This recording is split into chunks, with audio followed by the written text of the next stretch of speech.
Well, the topic of the will is highly significant in the Cayce readings. Cayce is very big on the will. We know that the big things that Cayce is big on are ideals and discovering your soul's purpose. Those tend to be when you think of Cayce, those are the two big things we tend to think about with Cayce. But a third is the will. And as I was mentioning before we started here to someone, unfortunately, the will doesn't get a lot of play from speakers because it's not a catchy topic. Soul's purpose, universal laws, these catch people's attention. But the will just isn't a catchy subject. So I think that's why a lot of speakers don't speak on it. But as we'll see tonight, Cayce considered it vital. It is vital for your study of the Cayce material and spirituality. So what's the definition of the will? It's the capacity to make and then implement choices. I'm going to give you 3 items here under definition of the will. The first, the capacity to make and then implement choices. Implement just as appropriate, just as important as make. Second, the power of choosing and acting in accordance with the choice you have made. The power of choosing and acting in accordance with choice.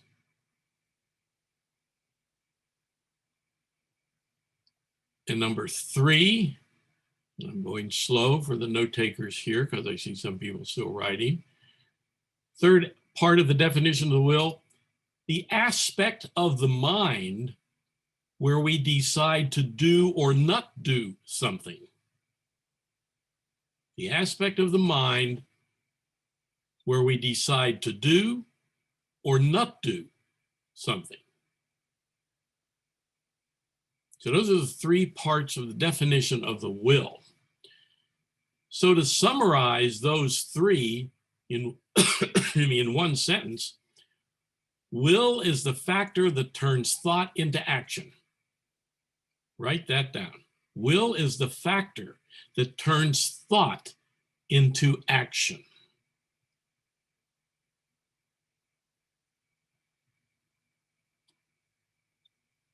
Or saying it another way, saying the same thing a different way, will is the variable between thought and action.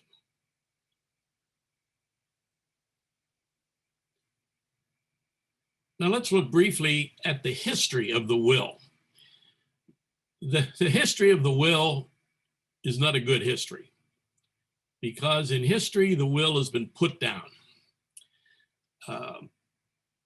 The French theologian John Calvin in the 1500s, he put free will in doubt.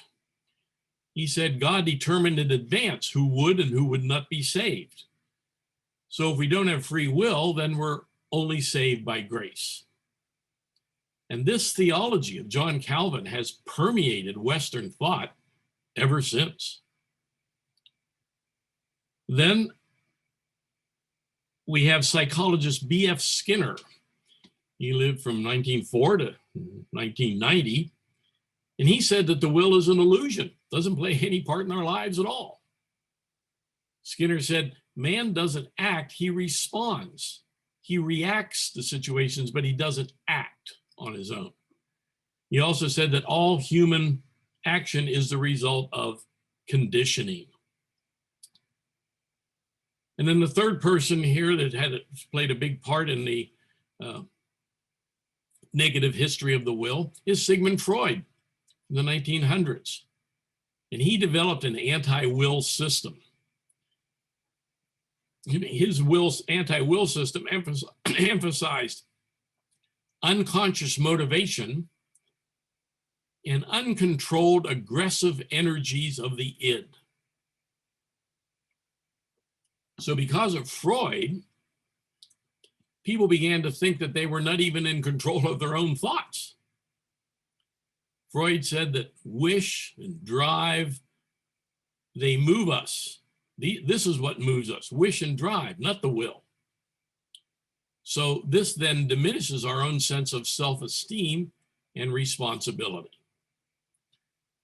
So in a nutshell, Freud developed an anti-will system, and he was very persuasive on this and profoundly influenced the second half of the 20th century. So to summarize here what these three giants in the history of the will said, Calvin, Skinner, and Freud undermined our faith in the possibility of self-directed behavior. They undermined our faith in the possibility of self-directed behavior. Free will, even the notion, even the idea of free will was in dispute and was ignored. Calvin said, we get no credit for our goodness. Freud said, we are not responsible for our badness. So this gives us all the justification we need to be irresponsible.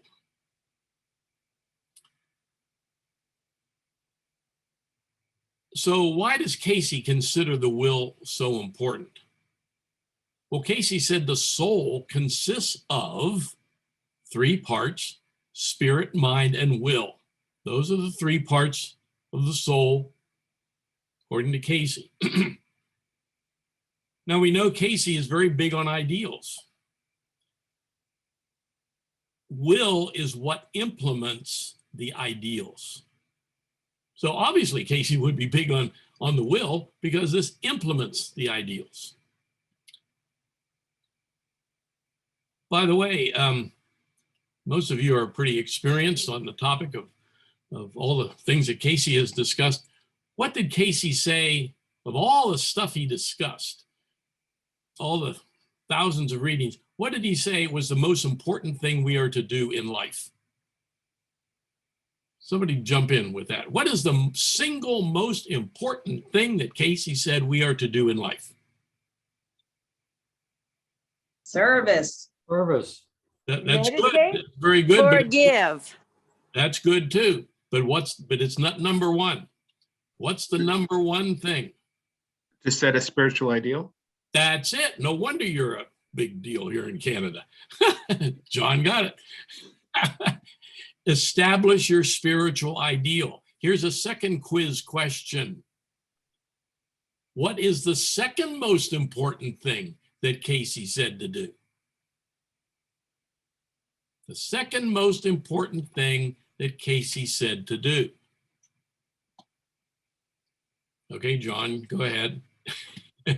I'll put you on the spot here. To follow your ideal. That's it. That's good. That's it. Cayce said the second most important thing you do is you focus on your spiritual ideal all the time, every day, every hour. You focus on your spiritual ideal so that it builds within yourself. So will is what implements our spiritual ideal, mental ideals, physical ideals. Will is what implements them. Now we know Cayce is real big on soul's purpose. Will is what causes you to do your soul's purpose. It's not merely enough just to know it. We have to implement it. Cayce said, in essence, what good does it do you to go to all these conferences and listen to all these lectures if you don't take some action, if you don't implement what you learn? And will is the way you implement it. We have all been given free will. Free will means we're going to determine an ideal, then we awaken and apply the will, and the soul development is the result. The soul development is the result of applying the will to our ideal. You know, that's what we want. We all want soul development, right? So if you're going to turn your life over to God, and I think Harmon Bro said this, longtime lecturer at A.R.E., if you're going to turn your life over to God, you better have something worthwhile to turn over. This is done by your will. This is done by your choices. a key studier of the will and lecturer on the will for a long time has been Mark Thurston from A.R.E. And he's written a book on the will, and he's included aspects of the will within his soul's purpose. And I want to read just a brief quote from Mark Thurston, his book entitled Willing to Change. That's the title of the book, Willing to Change by Mark Thurston, ideal book, perfect book to get, where he says, will is the key to soul development. So I'm now quoting Mark Thurston. The will stands at the heart of soul's spiritual development. The heart of the soul's spiritual development is the will. Through the way in which the will is applied, the result is either evolution or de-evolution, either soul development or soul retrogression. Remember, Cayce said, every lifetime we either advance or retard in soul development. Why is the will so central to soul development? Continuing with Mark Thurston, simply because the goal of soul development is to fully know your own individuality, yet simultaneously be one with all of life. The will individualizes us and allows us to have this self-reflective knowledge of ourselves. So its proper use is an essential requirement of spiritual transformation. Proper use of the will, which we're going to look at and how to do that tonight. Proper use of the will is an essential requirement for spiritual transformation. In addition, the will can foster oneness. We know Cayce's very big on oneness. As the personal will is brought into harmony with the divine will, the experience of oneness with God is made possible. So hopefully there we get an idea of why the will is so important. I'm also going to quote here from a book, and I'm going to mention this book, give you the title. I highly recommend everybody get this book. It's called Into the Light by Dr. John Lerma, L-E-R-M-A. Have any of you ever heard of this book? It's one of the best books on death and dying that's ever been written. We thought Elizabeth Kubler-Ross was good. Wait till you look at this book.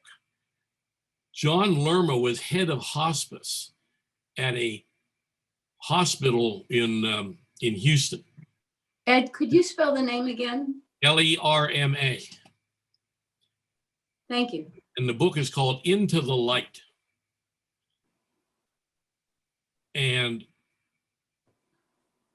this book gives, he was dealing with hospice, it gives his experiences with people in the last 90 days of their life on earth. Really uplifting. No one will ever be afraid of death again. Well, you read this book. Very uplifting. Now, what I'm going to quote from is his second book, because his first book was so popular. His second book is called Learning from the Light. I encourage you to get these books or ask somebody, a bookstore they're probably not going to be in the bookstore, but they can order them. I don't know, do you have Barnes & Noble in Canada? Don't know, that's a big bookstore nationwide in the US. So bookstore, Equivalent, Ed. you have that? Yeah, we have the equivalent. We have big cross-country bookstores. Okay, so do yourself a favor and ask for these two books for yourself for Christmas. So I'm going to quote from John Lerma now, and this involves will as it relates to people in their last days of life. So quote, I do recall patients of mine voicing a common angelic message regarding free will and its existence before taking our first human breath in the world. All souls that desire to enter the human body do so with a loving enthusiasm to bring about heaven on earth by using their gift of free will to invoke God within themselves. This is what the people were telling him. In other words, he says, I am told that souls choose to be born on earth so they can fully comprehend the power of free will and exercise that power to reconcile darkness and goodness, or ego or higher self, to become one with God. When those two are gathered or reconciled, he goes on, with self-love and self-forgiveness via free will, the ultimate higher self or God is born into our awareness. This unselfish choice to invite God into our lives allows one to create heaven on earth. Unfortunately, most people choose to reconcile their two sides on their deathbed. And although it's still a great accomplishment, not doing it sooner in life robs the soul of experiencing the one thing they were destined to do on earth through the invitation of God within our souls. Lerner learned this from all these people. He didn't know anything until he started working with these people. Having realized the one thing, free will would have automatically given one, and it would have given one an eternal wealth of unconditional love for their self and others, including memories of helping others and creating miracles through the God within. In essence, those who listen to the voice within, i.e. the Holy Spirit, will surely come to experience their divine destiny at a time in their lives that will assure a fulfilling and meaningful life and death. Waiting until death to understand and visualize how one's life would have played out, had they had faith to pursue this, will usually allow the power of guilt to consume them. The good news is that God understands the grueling challenges we all face in this world, and as such will never stop helping us to learn how to utilize his greatest gift to us, which is free will. Dr. Lerma learned all of this from his patients. Excuse me, Ed. There's a question in the chat. Okay. Yeah, if is somebody free- can monitor the chat, I probably don't have time to do that. So that's good to monitor that. Yeah, I can check that. Is free will, or does free will equal will? Is free will the will? It's free will. Well, yes. We all have free will. We all have the power to choose what our choices are going to be. So will and free will, we can misuse the will. We'll get into how that happens later on. But free will simply means we have the power to use the will in whatever way we want to use it. Did that answer that question there? Whoever had that? Any other comments here? That's our introduction to the will. And any comments or questions or anything on our introduction there? I have a question. It's Yeah. In some of the current thinking, the conscious mind and the subconscious mind, and the subconscious mind is what, as infants, we kind of get pre-programmed by our parents and our environment. Are you going to touch a little bit about that and how to, and in some cases, the subconscious is so powerful that people may have a hard time inviting God within because they're sort of, as I say, pre-programmed. Later on, we're going, in the second half, we're going to discuss the unconscious will and the conscious will. And this is something that isn't really discussed hardly at all. Yeah. And yet Cayce says it's a very important aspect. So we'll touch on the conscious and unconscious will after our break. Okay, thanks. All right, well, the Edgar Cayce readings express a strong belief in the existence and the importance of the will. Cayce says three things about the will. Number one, it exists. Number two, that it's very significant in our lives. And number three, we have the responsibility to exercise that will. We have free will not to exercise the will. But we're not supposed to do that. Cayce said, we are to exercise the will. Cayce said, and this is a quote, nothing surpasses the will of the individual, not even past lives. Excuse me, Cayce said, nothing overrides free will. Past lives, dreams, soul's purpose, whatever, nothing overrides your free will. Cayce says we have a choice. We always have choices, and we are responsible for what we do. And as we said, we use the will to make choices. We use the will to make choices. I'm going to give you just a few brief quotes from Cayce. You don't have to write these down, just to give you a sense of what Cayce said about the will. He said, each individual has the choice, which no one has the right to supersede. Even God does not. Even God does not have the right to supersede our choice, our using the will. That's from 254-102. Choice is made by the will, guided by the mental according to that which in the consciousness of self is the entity's ideal. 1885-1. So Cayce is linking there the will and the ideal. Each individual is endowed with its choice. And the choice is the result of the application of self in relationship to that which is its ideal. 830-2. Will is given to man over and above all creation. 3744-1. Know that it is the will, the birthright of each individual that makes for growth or retardment in any given experience of the activity. There's a key quote, 1992-1. It's the will that makes for the growth or retardment in any given experience, any given activity, and as we said before, in your whole life on earth, whether at the end it'll be advancement or retardment.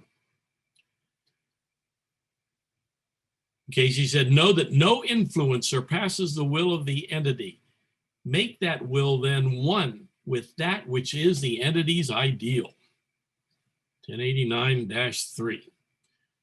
So we can see from there that Cayce is really big on the will. Now, what's the opposite of the will? The opposite of will is not indecision. Indecision can actually represent the struggle to decide something. Rather, the opposite of will is being uninvolved, detached from significant events. In other words, just kind of being a blob going through life, just being detached and uninvolved.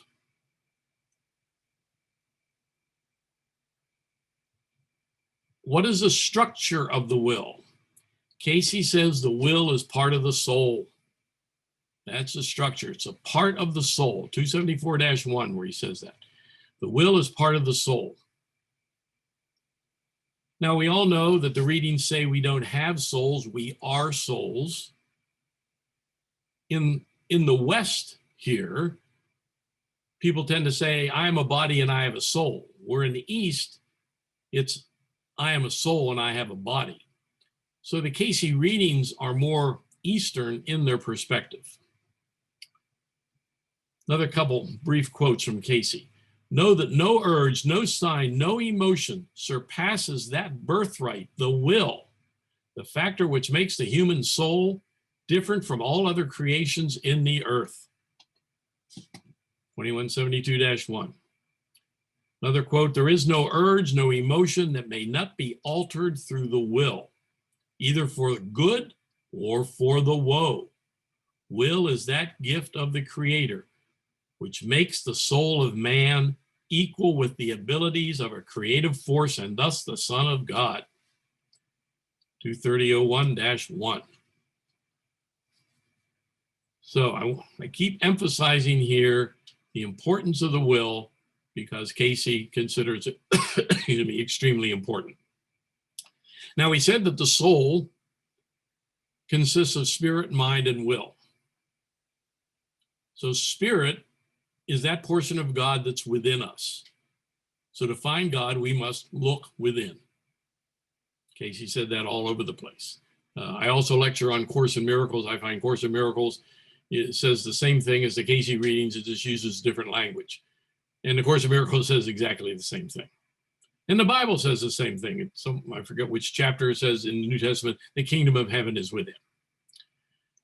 Mind, that part of us which has the capacity to act.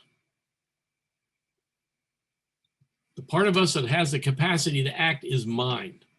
So the soul consists of spirit, portion of God within us, mind, that part of us has the capacity to act, and will, the ability to choose a course of action and sustain it.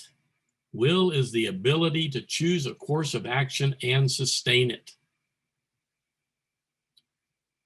Now it's interesting, Cayce says that the soul survives death and continues to grow.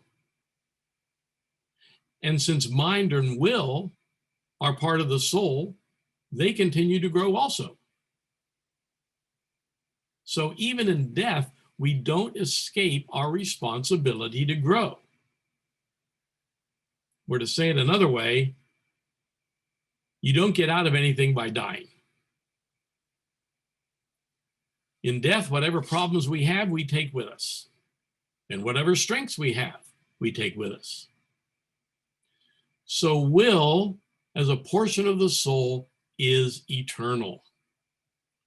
It's that part of us which drives us toward our spiritual nature with God. It's interesting, Hugh Lynn Cayce was asked if he believed in the devil. And he said, yes. This is neat. You might want to write this down. You know, mainline religion is all on the devil made me do this and all this stuff. I think it's a good metaphysical definition of the devil. Hugh Lynn said, yes, he believes in the devil, that the devil is that part of us which makes us reluctant to embrace God. That part of us which makes us reluctant to embrace God. I love that definition of the devil.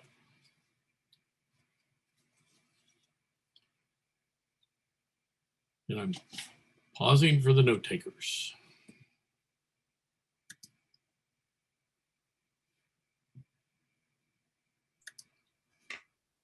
Ed, a question, if I may.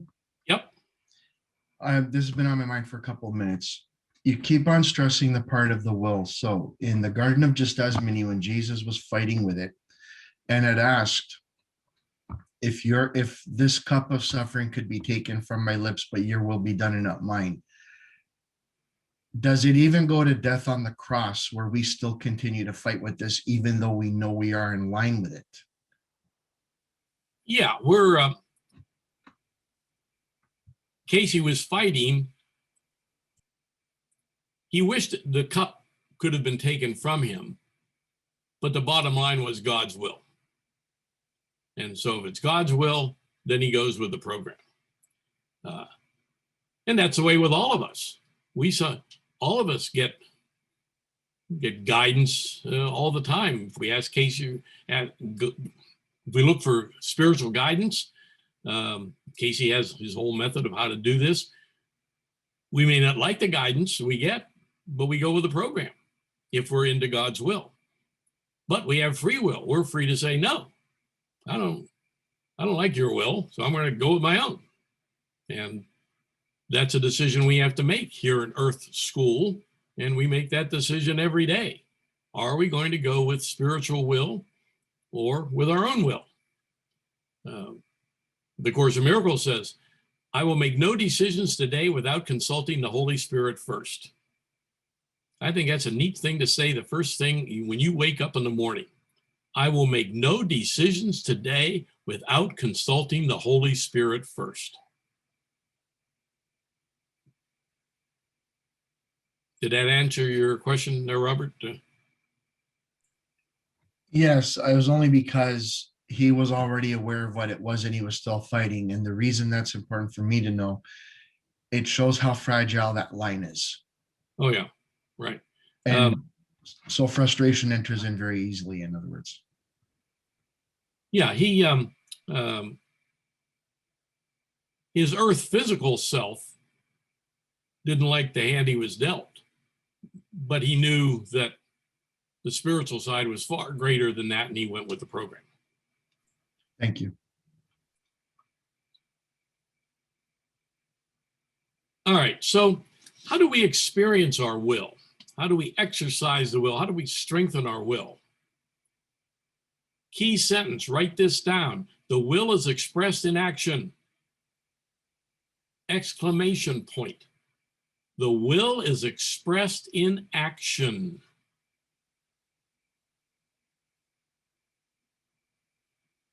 Pausing for the note takers. Think about these words. I have a body, but I am not my body. I have emotions, but I'm not my emotions. I have feelings, but I'm not my feelings. I have a mind, but I'm not my mind. I'm not my thoughts. Well, then what am I? I'm something else. I'm above body, emotions, feeling, and mind. Cayce says that we are a center of pure self-consciousness and of will. Of pure self-consciousness and of will. Or we could say Christ consciousness and will. In other words, there's another part of you and me that makes decisions about body, emotions, and mind. That should make us all feel better.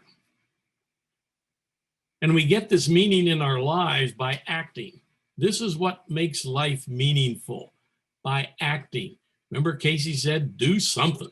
Even if it's wrong, do something. You'll learn from it. If you just sit back and do nothing, then you're not going to grow. You're not going to learn. Acting instead of reacting means involving the will and exercising the will. Acting instead of reacting means involving the will and exercising the will. William James was a psychologist. He died in 1910 and extremely well known. In fact, Cayce recommends reading William James as part of study group work. William James said, this is a quote, "Thought is incomplete unless discharged in act." Saying the same thing as Cayce. Thought is incomplete unless discharged in act. For instance, getting out of bed in the morning. We wake up, we think, well, should I get out of bed or shouldn't I get out of bed? Finally, we decide, all right, we're going to get out of bed. Well, that's the act. Before the act, we just thought about it. It wasn't doing us any good. We're just thinking about it. We had to act to make the decision to get out of bed. So let's summarize what I've said so far. Number one, we need to recognize that there is a part of us which is beyond our body's emotions and mind. We need to recognize that fact, a part of us which is beyond our body, emotions, and mind. Number two, this part is a center of pure consciousness and will. This part is a center of pure consciousness and will. This capacity, and number three, this capacity for choice and self-direction is enhanced and made meaningful when we take action. Say that again. This capacity for choice and self-direction, I'm pausing for the note takers to get this. This capacity for choice and self-direction is enhanced and made meaningful when we take action.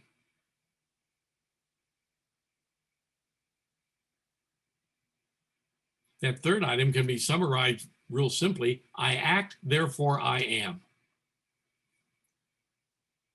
I act, therefore I am.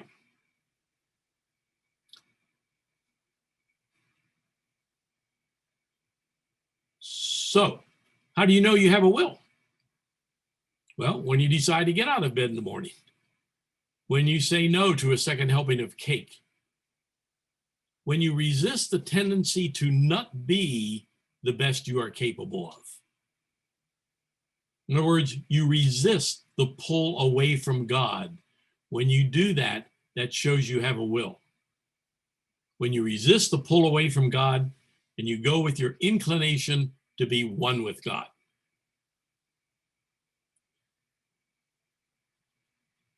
We use the will. Any comments on there so far? Anything there? Could you repeat that last sentence, Ed? When you resist the pull away from God, When you resist the pull away from God and go with your inclination to be one with God, that's when you know you have a will.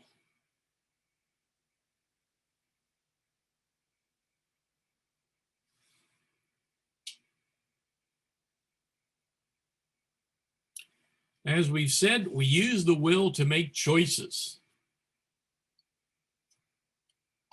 Key to remember, will, choices, two go together. Characteristics of the will, the ability to choose is will. That's a characteristic of the will, the ability to choose.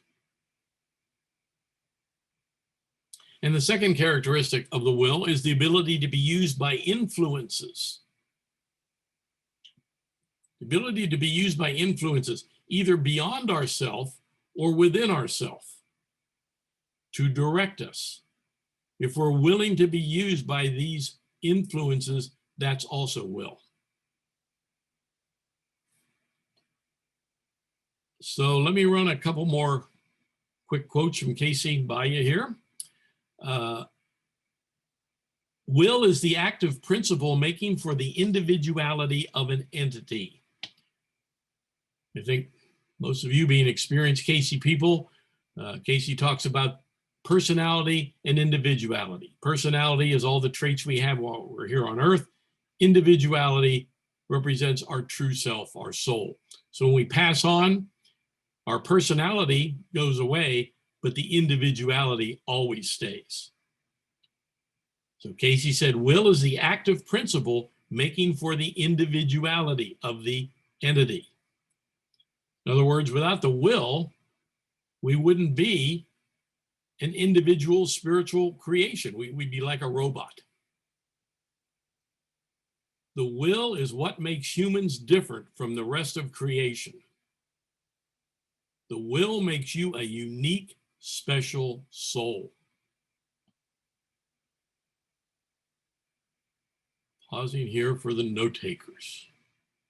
The will is what makes humans different from the rest of creation. The will makes you a unique, special soul. Another quote from Cayce, the will is an attribute of the soul and the whole development of an entity. That's 274-1. The will is an attribute of the soul. We've already said that's one of the three parts of the soul. And the whole development of an entity. Your whole development is dependent on the will. And finally, Cayce said, what makes for change? The will.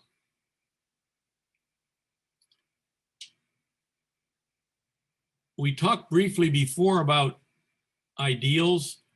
I'll mention this briefly again. The will and the spiritual ideal are linked together. We know that ideals are a set of values by which we live our life. It's the standard by which we'll live.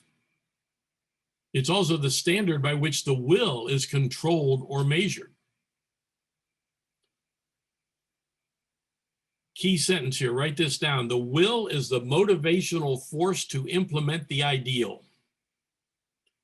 The will is the motivational force to implement the ideal, whether it's the spiritual ideal or the mental ideal or the physical ideal. The will is what determines if the soul has responded to its ideal.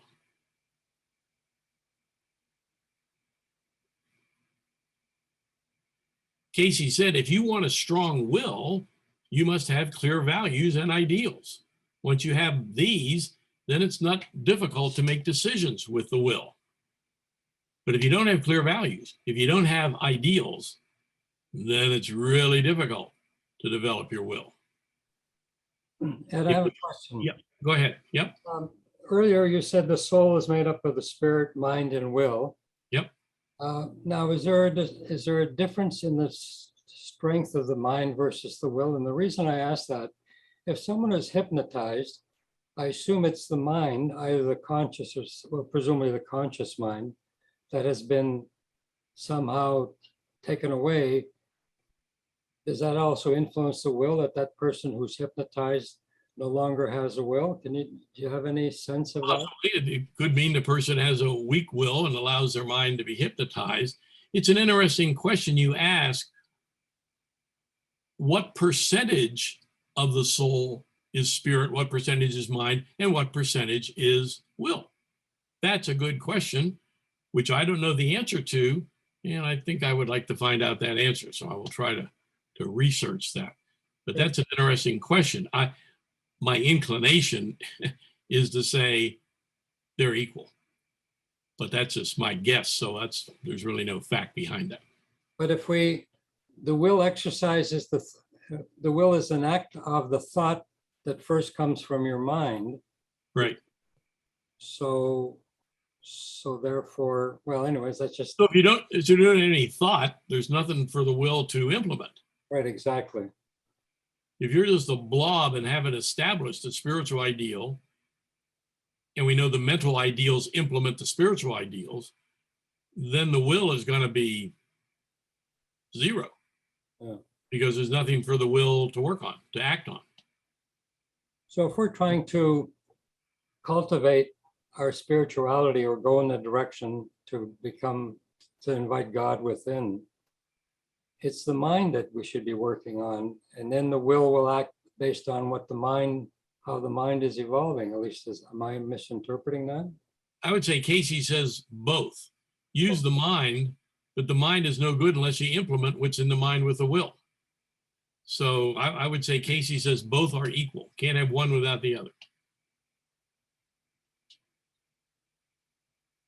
Any other comments or thoughts? All right. If you have Cayce says, if you have ideals and you make your decisions in terms of those ideals, then you strengthen your will. First, you have the ideals. And if you make decisions based on your ideals, which of course Cayce says to do, then you strengthen your will. Now, let's look at how people typically live their lives. In the first 10 years of life, basic values are acquired. So early education is important for developing an early foundation of the will. But these values are basically unexamined.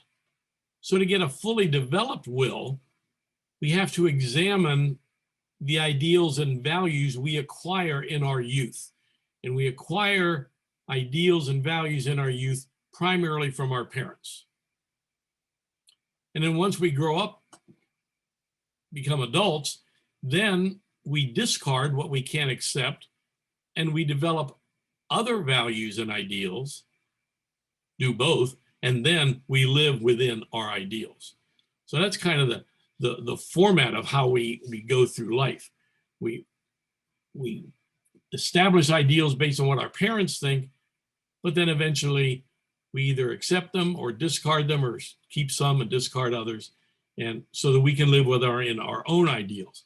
This is how we energize our will, accepting some, discarding some, and so on. So if you set up the ideal, then base your will. Here's another quote from Cayce that's neat. Set up your will and then base your will on this quote.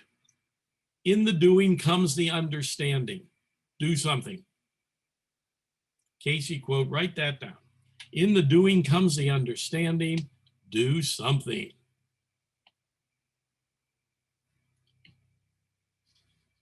Now, the will has often been thought of as grit your teeth and get it done. But Cayce says the will is far broader than this, because will is one of the fundamental building blocks of the soul. Remember, soul, spirit, mind, and will. So will and the mind, Cayce says that the will has to often counteract the habits of a conditioned mind, a mind that just reacts in an automatic way. Here in Earth School, we tend to just go along and just kind of coast along day by day and acting automatically. The Course in Miracles says in essence the same thing. It says we basically are all insane most of the time. The Course says you're insane if you believe that anything that God didn't create is real. And we believe that most of the time, therefore we are insane most of the time, and our goal here on earth is to become less insane. So the Course and Cayce basically say the same thing. So Cayce says the will has to counteract the habits of a conditioned mind, a mind that just reacts in an automatic way. Which brings us then to the definition of Christ consciousness. And we all know this. I'm going to say it. If anybody wants me to go slow to repeat it, I will. We'll do that. So the definition of Christ consciousness: the awareness within each soul, imprinted and patterned in the mind, and merely waiting to be awakened by the will of the soul's oneness with God. That's in 5749-14. Is anybody writing that down that needs me to repeat that? Okay, see some hands up. So I'm going to go through each section and then comment on each section. The awareness within each soul, that's the first thing. The awareness within each soul, comma. In other words, all souls have this in them. Whether they're in Canada, the US, Africa, Asia, whatever, all souls have this awareness within them. And where is it within them? Imprinted into pattern in the mind. So that's the second phrase of this definition. The awareness within each soul, comma, imprinted into pattern in the mind, comma. So everybody has it. Where is it? Sitting in our minds. And continuing now with the definition, and merely waiting to be awakened by the will, comma, and merely waiting to be awakened by the will.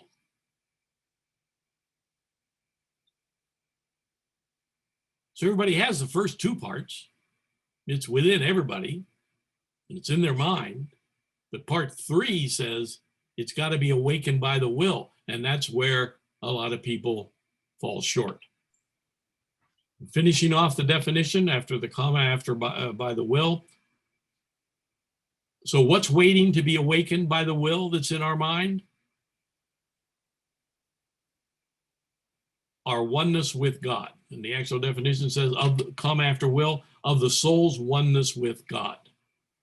That's what's waiting to be awakened by our will.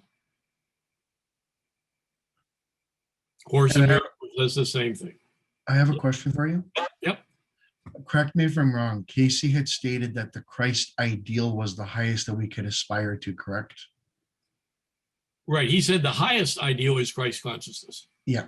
So that leads into my question. Can and should ideals change then if the Christ is the highest? Yeah, because you can have all sorts of sub-ideals. Fair enough. Okay. You have the Christ consciousness as the ultimate goal of all ideals. But you can have different spiritual ideals. You can establish a spiritual ideal. Cayce said, make it simple, no more than 3 words, preferably 1 or 2. But if you work on that for a while, and after 10 or 12 years, maybe you got that down pretty good, that doesn't mean you can quit and have a party.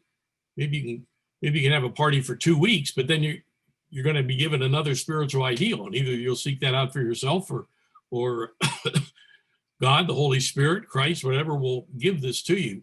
So we always have these ideals, and same with mental ideals and physical ideals. So we're always working on ideals, but the ultimate is the Christ consciousness. And once you achieve the Christ consciousness, then you won't be here. You won't have to come back. And that's a whole nother talk, Christ consciousness. And any other comments there? Everybody got the definition of Christ consciousness and wanted that. All right. So continuing on now with, we were talking about will and the mind. Cayce says many of us go through life asleep, just reacting to things. It's like the Course in Miracles says we go through life with being insane because we're believing things of the earth are have real importance. Why do people go through life asleep and just reacting to things? It's the lack of the will being awake that makes people do this. The lack of people being awake means the will not be awakened. Now, we all know the well-known quote that Cayce said, spirit is life, mind is the builder, the physical is the result.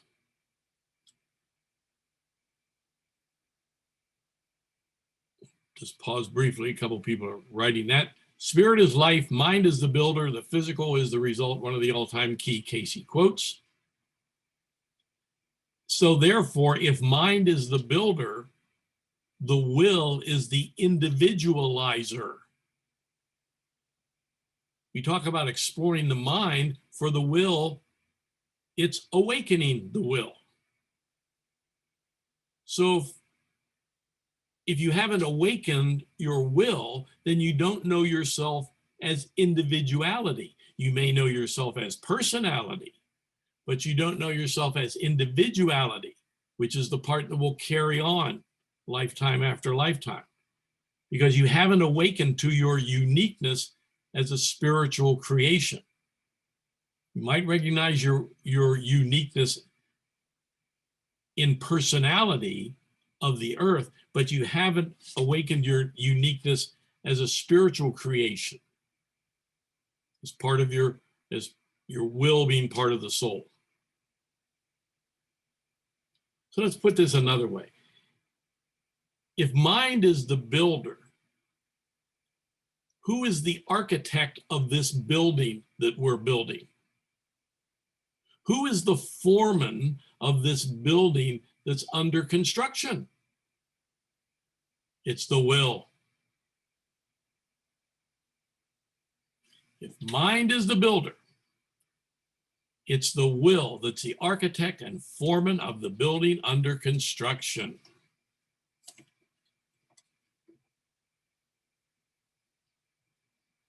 Some people are writing this down, so I'm pausing for them. Question. Yep. If the will, that implies sort of the will then is stronger than the mind. If the mind is building it, but the architect is the will. Remember, we're getting back to this thing about hypnotism. Yep. Interesting perspective. If you're building a building and you don't build the building, then you don't need the foreman and you don't need the architect. True. So you have to have the building, i.e. the mind, Yeah. and then the will builds the building. Did that make it clear? or not? Along the same lines, in terms of the mind continuing to evolve, you said earlier that when we pass to the next wherever, the mind and soul and will continue, they continue to develop in the other realm. Right. So when we come back again in a new life, is that why sometimes you can have a child at 5 years old sit down and become a concert pianist? Absolutely. Absolutely. Yeah. They learned this in a previous life. Yeah, I've often wondered that, how, boy, anyways. It's interesting. I'll just toss this in here. You probably heard about the Supreme Court decision in the United States, Roe versus Wade, and abortion and all that kind of thing. The key is, to me, is when does the soul enter the body?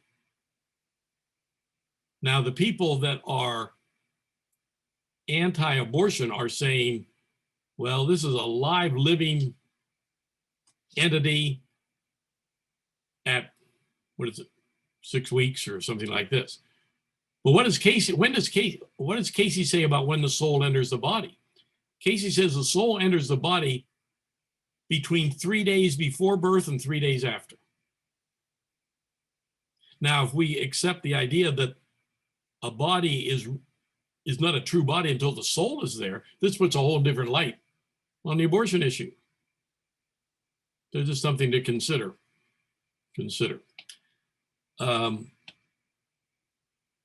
Other comment there, or we all set there? All right. Cayce says that the will is what makes for change in our lives. We implement our will by making choices, by making change in our lives. Cayce says the will is the interface between the spiritual part of ourselves and the physical part of ourselves. Sort of like the interface between two computers that talk to each other. So the will is the interface between the spiritual and the physical. Now, Cayce says mind and will are often in direct opposition. And Cayce says the point of spiritual evolution has always been and still is, and this is a quote from Cayce, we said it before, to know yourself, to be yourself, yet one with God. To know yourself, to be yourself, and yet one with God. It's 281-37. So how do we know ourselves to be ourselves? By awakening the will, so that we know we are unique, separate creations.